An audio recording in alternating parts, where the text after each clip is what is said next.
If you want to use one block and put them at top of each other, you can use stacks. You have to select one object, right click, then go to the tool and stacks.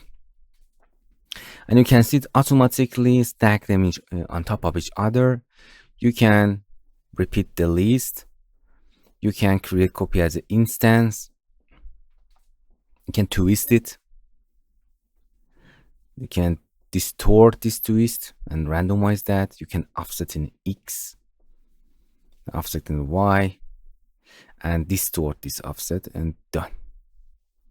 You can see, you can stack blocks, everything, something like this.